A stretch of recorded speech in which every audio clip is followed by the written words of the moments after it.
ce soir. Merci André et Yves d'être parmi nous et d'avoir proposé d'organiser une petite rencontre ici à Gurgy. Alors moi aujourd'hui, si je vous présente ces candidats, c'est bien parce qu'il y a aussi une expérience et notamment un engagement auprès de la commune de Gurgy, puisqu'actuellement il fait partie des seuls partenaires à nous soutenir au quotidien en tant que président du conseil départemental, à être présent et à l'écoute dès qu'il y a besoin. Et donc il est vrai qu'aujourd'hui sa candidature aux législatives pour notre secteur géographique nous offre une perspective de pouvoir visualiser et tout du moins prononcer à chaque fois nos attentes vis-à-vis des nouvelles orientations au plus haut de l'État. Puisqu'il est vrai que malheureusement, notre député actuel, nous ne l'avons jamais vu. Voilà, donc écoutez, je vous laisse parler parce que c'est vous Merci. Je souhaite entendre et j'imagine qu'il y a des habitants qui ont des questions à vous poser.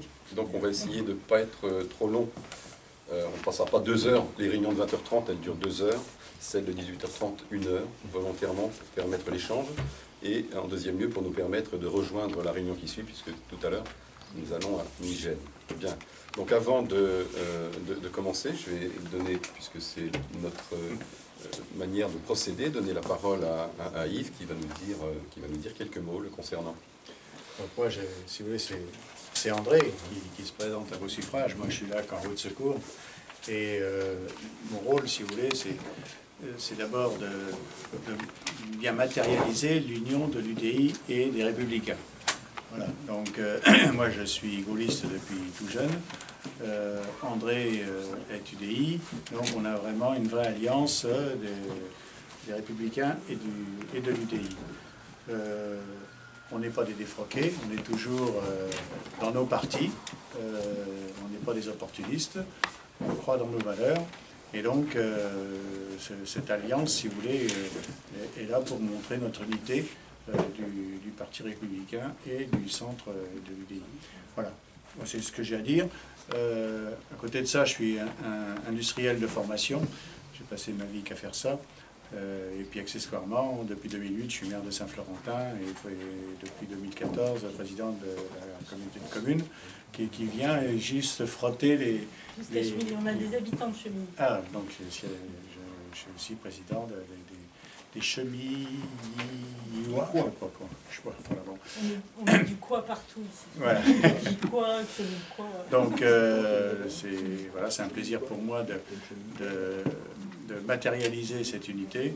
Et puis, bien sûr, je suis à côté d'André pour que notre duo gagne ces élections. Et sachant qu'on est lui et moi, chacun dans notre domaine, des hommes du terroir, avec un passé important sur le territoire. Voilà. Donc maintenant, écoute, c'est à toi, André, de vendre ta candidature. Merci Yves. Alors je voudrais saluer chacune et chacun d'entre vous et puis vous dire le plaisir que j'ai de retrouver un certain nombre de visages qui, pour les plus éloignés dans le temps, grâce à quelques évocations, ont pu me remémorer des passés sportifs communs, par exemple, et j'ai plaisir, donc, comme ça, à croiser des regards. C'est le football, c'est d'autres engagements professionnels, administratifs. Voilà, donc c'est un grand plaisir d'être à Gurgy. Puis je veux remercier évidemment Aurélie pour nous accueillir et nous avoir permis tout à l'heure de faire un petit tour du centre névralgique de la commune, où un certain nombre de commerces sont installés et où ils fleurissent, tenus par des jeunes. Donc on sent qu'il y a un véritable dynamisme. Et puis je ne peux pas ne pas associer en tout cas à cette réunion, puisqu'ils m'accompagnent très régulièrement, les conseillers départementaux. Je veux parler de Xavier Courtois, de Patrick Gendreau, et puis des élus qui les accompagnent. Et puis c'est l'occasion de retrouver un vieux soldat du circuit, Jean-Michel Delagneau. Tu as souvent raison de dire vieux soldat. C'est pas lui faire outrage, mais Jean-Michel Delagneau a marqué par sa personnalité d'abord, son engagement, la vie départementale. Alors nul doute que On lui laissera au moins poser une question. Mais... deux questions. Mais je sais qu'il faut le limiter dans le temps. Il est pire que moi, donc vous voyez, c'est peu dire. En tout cas, merci Jean-Michel d'être là cet après-midi. Alors, moi, le parcours qui est le mien, c'est la conduite de deux parallèles dont on dit en mathématiques qu'elles ont la particularité, les parallèles, c'est de ne jamais se rencontrer. Je dis ça pour les puristes. Moi, c'est la vie professionnelle d'un côté et la vie publique. Donc, je conduis depuis un certain nombre de temps vie professionnelle et vie publique au service d'un territoire qui est d'abord le sud du département, une petite commune aux confins du département, la commune de Pierrepertuis, qui m'a conduit ensuite à diriger, avec d'autres présents dans cette salle, un phare de la pensée occidentale, Vézelay. Et puis tout cela m'a conduit donc à la présidence d'abord du Conseil général, puis qui est devenu Conseil départemental. Et la réflexion est arrivée à un stade où, à la faveur de cette élection législative particulièrement importante, eh bien, cette réflexion m'a conduit à devoir faire un choix difficile, dans la perspective, évidemment, et pour ceux qui me connaissent, qui m'ont vu entrer sur un terrain de foot il y a longtemps, savent que l'envie de gagner prédomine, et donc vous comprenez qu'avec Yves, eh bien, on est entré en complémentarité sur ce grand terrain de jeu qui est la circonscription d'Avalon-Tonnerre, Migène, Durgy, Saint-Florentin, c'est immense, et bien avec cette ferme volonté de croiser le fer, de gagner pour des raisons que je vous développerai ultérieurement. Donc le choix a été difficile parce que quitter l'exécutif départemental, même si la conduite des affaires départementales est un sujet difficile depuis quelques années, compte tenu des conséquences de la crise, il faut le dire, et compte tenu des spécificités du département, de conduire les affaires sociales.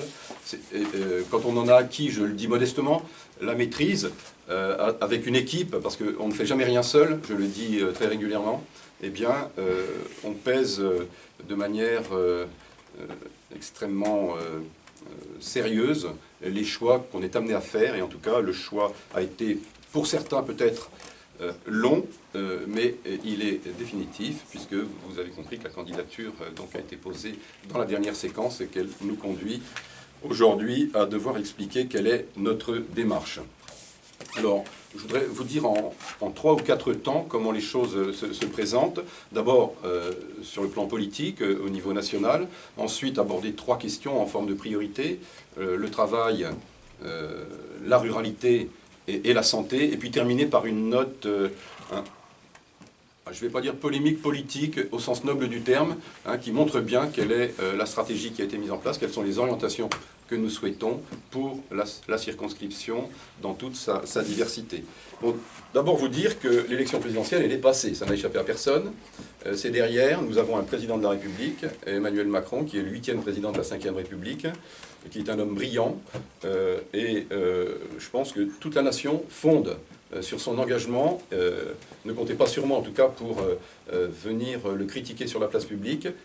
C'est le président de la République, et nous aiderons en tout cas le président de la République, dans le cadre de la constitution de l'Assemblée nationale, eh bien, à gérer le pays et à attirer son attention sur un certain nombre de points qui nous paraissent des points importants pour lesquels chacun peut camper avec le terme qu'il le souhaite, s'installer dans une opposition constructive ou dans des propositions qui conduisent en tout cas à faire avancer notre pays qui en a bien besoin, et je vais y venir. Mais je veux, avant de quitter ce sujet, vous rappeler, parce que ça échappe parfois et on passe vite sur ces événements, vous rappeler quelles ont été les conditions un peu épiques de cette élection présidentielle, et que le premier tour, en tout cas, de cette élection présidentielle, montre que, eh bien, Emmanuel Macron est élu avec seulement les suffrages de 1 électeur sur 5. Je parle des inscrits, et qu'au final, eh bien, le poids électoral qu'il pèse, c'est moins de 45% des inscrits. Voilà la situation présidentielle. Donc elle appelle, et il le sait, à de l'humilité, à de l'échange, à du dialogue. Je l'ai rencontré il y a plus d'1 an avec quelques personnes de mon entourage. Moi, je n'ai pas de doute sur sa capacité à échanger, à dialoguer et à avancer en tout cas dans le bien du pays. Voilà pour l'introduction que je souhaitais faire par rapport à cette élection présidentielle. Les 3 points en forme de priorité dont je vous ai rappelé qu'ils étaient d'abord le travail, c'est dire que très rapidement et dès l'été, quelques décisions devront être prises, notamment la défiscalisation des heures supplémentaires. Ça a été un sujet de débat, et lorsqu'un gouvernement s'attache à détricoter la pelote de celui qui l'a transmise, eh bien je trouve que les 9 millions de personnes qui bénéficiaient de ce dispositif avaient de bonnes raisons d'exprimer au minimum un mécontentement, voire de la colère, tout simplement parce que la défiscalisation des heures supplémentaires, c'est un peu plus de pouvoir d'achat dans un contexte où ce pouvoir d'achat, eh bien, est extrêmement bridé, et il se trouve que les personnes, les 9 millions de personnes précisément concernées par ce dispositif, eh bien, ne sont pas ceux qui, dans notre République, perçoivent les plus hauts salaires. Donc c'est dire qu'un certain nombre de ménages avaient absolument besoin d'être restaurés dans cet avantage fiscal, et il conviendra de le faire. Pour le reste, depuis 2011 jusqu'à 2015, le monde a traversé une crise qui s'est amorcée en 2008 et dont les effets se font sentir et dont les ressacs se font sentir partout. La mondialisation aujourd'hui s'impose à tous, et c'est le rythme, cher Jean-Michel, qui est donné à nos économies. Moi je découvre d'ailleurs avec un certain amusement que ceux qui étaient les tenants d'une économie dirigiste aujourd'hui sont devenus les thuriféraires de l'économie libérale. C'est-à-dire, en clair, lorsqu'on était très à gauche dans notre pays, ou assez à gauche, on devient aujourd'hui les apôtres du libéralisme. C'est un peu ce qui vient de se passer, mais c'est au fond un principe de réalité, parce que je crois que tout le monde a compris, et en tout cas ceux qui campent sur des positions dogmatiques qui viendraient contredire ça, moi je veux bien débattre avec eux, avec ces gens-là, ils sont à côté du sujet. Le monde aujourd'hui est devenu un village, et tout se joue à cette échelle dorénavant. Donc l'économie mondiale aujourd'hui est en train de repartir de manière extrêmement significative, après donc le ralentissement dont je vous ai parlé, qui s'inscrit dans la période 2011-2015, puisque le commerce mondial actuellement est sur une courbe de croissance de 4%, ce qui est considérable. Les États-Unis sont à 2% de croissance. Le chômage, un chiffre dont on ne parle jamais, le chômage à l'échelle mondiale, ceux qui me suivent depuis quelques réunions, je n'en ai encore jamais parlé de ces choses-là, mais ça me paraît tellement important, c'est que le chômage à l'échelle mondiale, il est de 6%. En France, il est de 9,5%, et il est illusoire d'imaginer d'ailleurs qu'on revienne à des chiffres du chômage inférieurs à 5%. Le plein emploi, retenez que c'est 5%. Structurellement, c'est comme ça, et que lorsque l'on sait que pour diminuer de 1% le taux de chômage, il faut 1 an et demi. On a plutôt l'habitude de parler de point de croissance par rapport au chômage. Moi, je le dis avec le critère temps. Il faut 1 an et demi pour faire diminuer d'1 point le chômage. Donc, il faudra 4 ans et demi. Vous voyez, il faudra un mandat présidentiel pour espérer, si d'aventure les décisions que nous attendons tous sont prises, les réformes que nous attendons tous sont prises, il faudra un quinquennat pour tendre à une baisse significative du chômage. Mais si la France rate ce train-là, alors là, il y aura des soucis majeurs à se faire pour tous, parce que qu'est-ce que l'on observe dans notre entourage? Eh bien, on observe que depuis 30 ans, l'Allemagne a engagé ses réformes. L'Allemagne, avec la République fédérale d'Allemagne, avec laquelle nous entretenons des relations commerciales extrêmement étroites, c'est notre principal client, c'est notre principal fournisseur. Eh bien, l'Allemagne a réussi en 30 ans à restaurer son capital industriel, ce que la France n'a pas su faire, et c'est même précisément le contraire, puisque le capital industriel de la France, durant la même période, il s'est constamment déprécié. Alors il s'est déprécié tout simplement parce que le coût du travail en France, il est supérieur de 20%, il est égal à celui de l'Allemagne, à peu près, mais la gamme industrielle, la gamme de production des Allemands est bien supérieure à la gamme française, qui aujourd'hui est à peu près au même niveau que la gamme industrielle espagnole, avec des coûts, avec des charges qui sont supérieures de 20%. Donc si nous continuons comme ça, eh bien on va continuer de voir se dégrader une situation dans laquelle, à la fois l'Angleterre, l'Allemagne, j'en ai parlé, l'Italie, les pays méditerranéens maintenant sont en train de nous tailler les croupières sur le terrain économique. C'est l'Italie, c'est l'Espagne, et donc il est absolument nécessaire d'engager des réformes de fond qui tiennent au travail. Hein, je reste sur la valence travail. Et il s'agit essentiellement, comme l'ont fait les pays scandinaves, eh bien, d'engager deux éléments qui sont importants par rapport au travail, c'est la flexibilité et la sécurité. Ce qu'on appelle la flexi-sécurité. Alors il faut être extrêmement prudent sur ces sujets-là, parce que quand on parle de flexibilité, on parle de négociation au plus près des salariés et de leur employeur, c'est-à-dire de l'entreprise, hein, et qu'on s'éloigne complètement d'un dispositif qui est en vigueur depuis extrêmement longtemps dans le cadre du dialogue social dans notre pays, qui consiste à ce que l'État soit très interventionniste à certains moments pour régler les questions qui relèvent du dialogue social, donc entre les salariés et les employeurs. Ça, c'est une histoire qui est révolue. Il faudra vraiment tourner cette page, y compris vraisemblablement au niveau des branches, pour descendre finalement vers les entreprises. Je vais citer, pour rester à l'échelle de ce que j'ai commencé à dire en matière de commerce mondial. En France, nous avons 120 000 entreprises exportatrices. En Italie, il y en a 2 fois plus. En Allemagne, il y en a 3 fois plus. Donc on est là sur des terrains qui, effectivement, si on continue de laisser se dégrader les choses, eh bien, on va de manière irrémédiable aller vers des difficultés. Je veux rappeler aussi qu'en matière de chômage, il y a un sujet dont on parle peu à travers les licenciements économiques. Les licenciements économiques ne représentent que 2% des entrées à Pôle emploi. On a le sentiment, à lire les comptes rendus de presse, et je salue la présence de la presse, que le licenciement économique est le principal pourvoyeur du chômage. Ce n'est pas vrai. Hein, c'est seulement 2% des entrées à Pôle emploi. Quel est le sujet aujourd'hui de la structuration du chômage dans notre pays? C'est un manque patent de formation, c'est le sujet majeur, malgré des sommes abyssales, des sommes considérables qui sont consacrées à la formation. Hein, c'est 34 milliards dans notre pays. Alors les chiffres, c'est une nébuleuse, on ne sait pas bien, mais je vous donne à peu près un ordre de grandeur sans être démenti. C'est 34 milliards et seulement 12% de ces... Je suis allé chercher le chiffre parce que je ne l'avais pas dans mes réunions précédentes, je l'ai vérifié. 12% de ces 34 milliards vont précisément à la formation des gens qui sont en recherche d'emploi. Voilà la réalité de la formation dans notre pays. Donc il y a vraiment, là, sur ce terrain-là, une réforme à apporter. Nous sommes dans une, vous savez, dans une espèce de cogestion, pas une espèce, une véritable cogestion entre les partenaires sociaux, chacun a un morceau du gâteau ou du fromage, c'est comme vous voulez, mais, et ça dure depuis des lustres. Il est grand temps de remédier à ces situations, là aussi, pour être au service de ceux qui en ont besoin, en tout cas, c'est-à-dire les demandeurs d'emploi. Voilà, donc une situation telle qu'elle est, telle qu'elle se présente à l'échelle nationale, telle qu'elle s'inscrit dans un cadre international.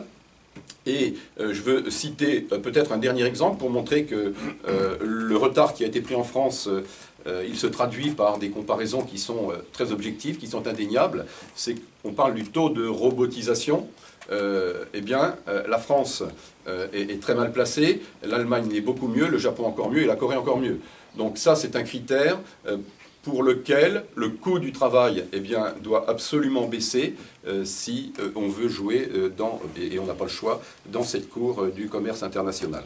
Alors, il est nécessaire, dans ce contexte-là, quand on fait des réformes, de s'assurer que ces réformes sont acceptées et ne pas bloquer le pays. Ça, c'est impératif. On a trop d'exemples, et il n'est pas du tout sûr d'ailleurs que les réformes qui s'annonceraient de cette nature, et qui seront partagées d'ailleurs entre le pouvoir présidentiel et les partis politiques que nous représentons, il y a convergence sur ce terrain-là, mais avec un risque majeur qui est celui du blocage du pays. Donc les réformes doivent être prises extrêmement rapidement, mais elles doivent s'accompagner de beaucoup de pédagogie. La pédagogie entre la flexibilité et la sécurisation des emplois est le sujet majeur. Donc il dépendra de la réussite des réformes, de la manière dont la pédagogie sera développée, mise en place pour s'assurer que le pays ne soit pas bloqué. Je veux prendre un exemple en matière de sécurisation des emplois, c'est évidemment les contrats d'embauche, et puis les litiges qui naissent des relations, les contentieux qui naissent des relations entre les employeurs et les salariés. Aujourd'hui, on parle de barème par rapport aux procédures prud'homales. Elles sont déjà en œuvre.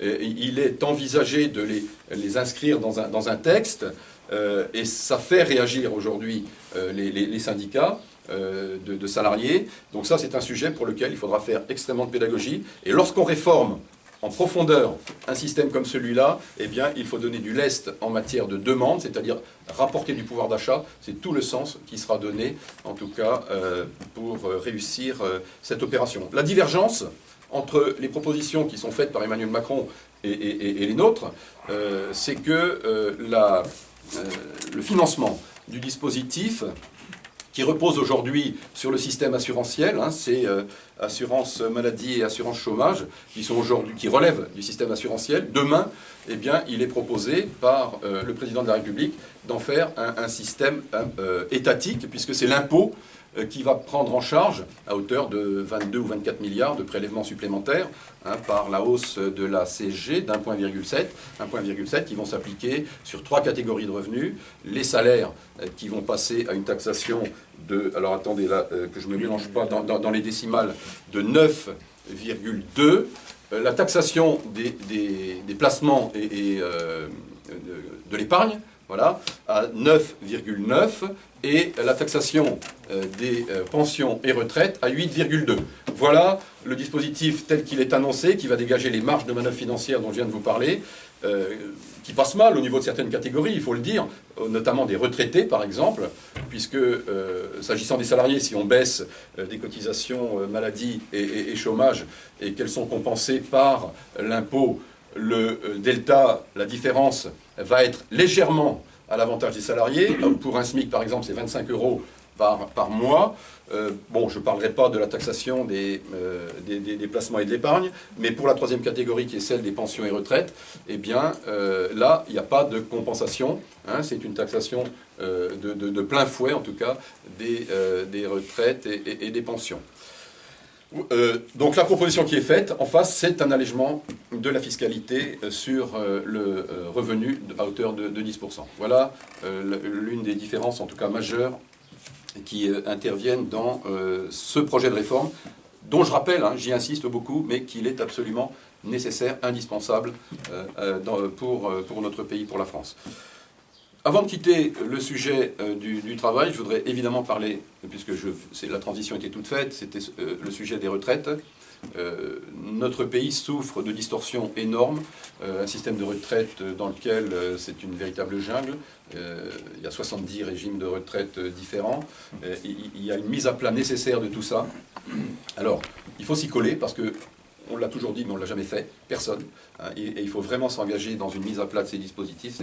C'est indispensable, tout simplement, par éthique, par justice sociale, et que, eh bien, on puisse éviter, en tout cas, la reproduction régulière de situations comme celles que nous dénonçons, et qui sont d'ailleurs des priorités de mandat, c'est de faire en sorte que les tout petites retraites, et je pense aux femmes d'exploitants agricoles, aux conjoints d'exploitants agricoles, parfois et souvent veuves d'ailleurs, leurs homologues femmes d'artisans ou de commerçants, dont les minimums eh bien, sont de 335 € par mois.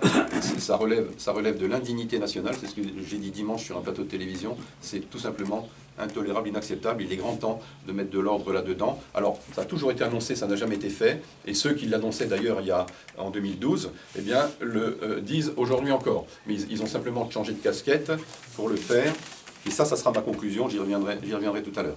Donc j'arrête là sur le travail, je pourrais développer davantage, mais si vous avez des questions, on essaiera d'y répondre. Le deuxième sujet, c'est celui de la ruralité.